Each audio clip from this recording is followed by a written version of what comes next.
अरे भैया सब्जी बहुत महंगी हो गई है, कितना महंगाई हो गया है। कहाँ महंगाई हो गई भाई, मोबाइल में रिचार्ज करा सकते हो, सब्जी नहीं खरीद सकते क्या? अब बताइए किस देश में महंगाई नहीं है? ओहो, तो जो पेट्रोल का तेल का दाम बढ़ा उसका क्या? तुम लोग की दिक्कतें यही है, सरकार का विरोध करना। तेल का दाम इसलिए बढ़ा है, सरकार चाहती है कि देश में जन कल्याण सेहत योजना लागू करे और मेक इन इंडिया पर फोकस करे। अब देखिए, बताइए, सब साइकिल गाड़ी चला करके साइकिल चलाना भूल गए थे, इससे बीमारियां भी बढ़ रही थी, डायबिटीज, फलाना ढिमकाना, कई तरह की बीमारी पैदा हो रही थी। तो सरकार लोगों की हित में सोच करके मेक इन इंडिया पे फोकस कर रही है। और साइकिल चलाएंगे तो मेक इन इंडिया के तहत जो भी देश की कंपनी उसको भी तो फायदा होगा भाई, वो भी तो कुछ फले फूलेंगे। तो ये बताइए कि वो जो नौकरी नहीं है, बेरोजगारी इतना है।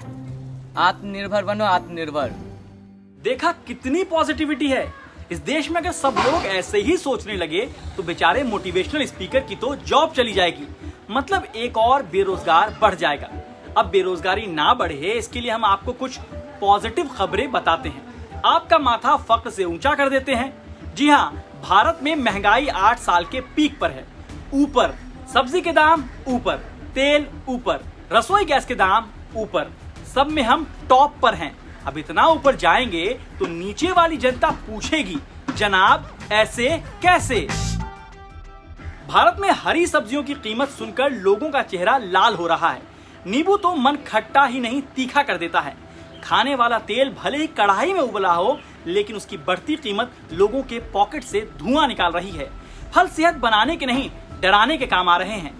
ये बातें आपको एकदम शायरी टाइप लगी होगी, लेकिन उससे पहले महंगाई पर कुछ पुरानी शेरो शायरी सुनिए, फिर हम आपको वाह वाह नहीं, आह आह करने वाले कुछ हाहाकारी आंकड़ों से मिलवाएंगे।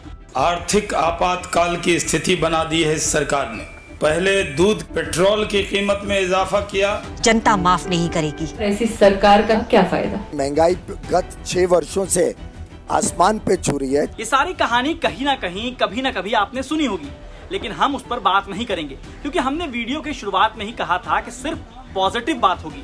जैसे कोविड पॉजिटिव होता है, HIV पॉजिटिव, मलेरिया पॉजिटिव, वैसे ही महंगाई, बेरोजगारी सब पॉजिटिव। सरकारी आंकड़ों के मुताबिक कंज्यूमर प्राइस इंडेक्स मतलब CPI आधारित रिटेल महंगाई दर अप्रैल 2022 में बढ़कर 7.79% हो गई। एक साल पहले अप्रैल 2021 में महंगाई दर 4.23% थी। मतलब पिछले एक साल की तुलना में देखें तो ये बड़ा उछाल है।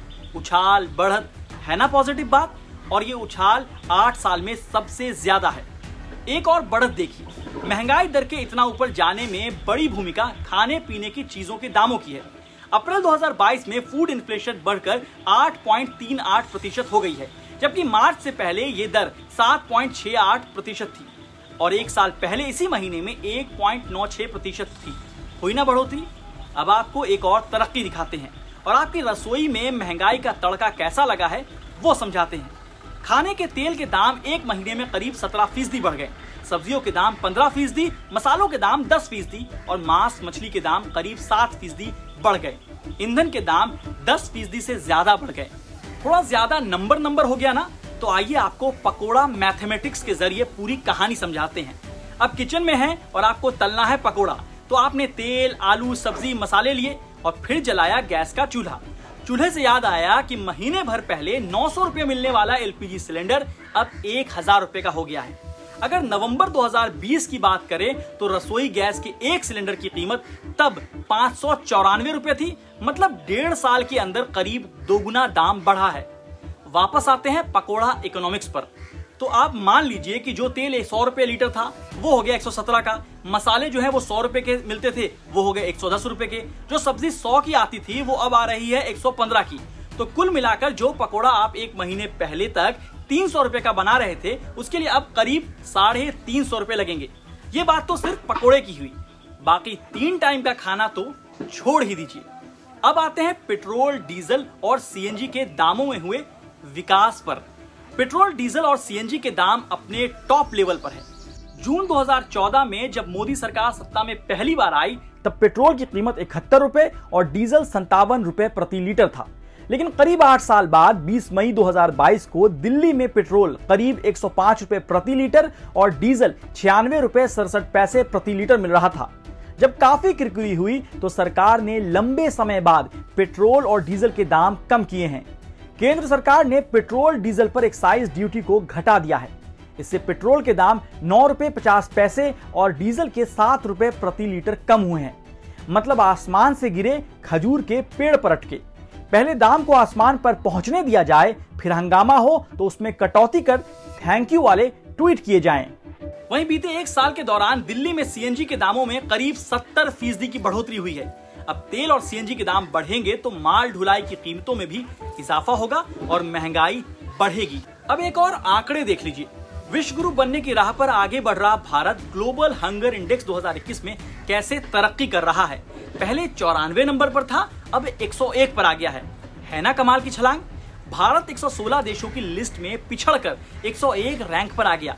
ध्यान देने वाली बात यह है कि हम इस लिस्ट में पाकिस्तान, बांग्लादेश और नेपाल से भी पीछे हैं।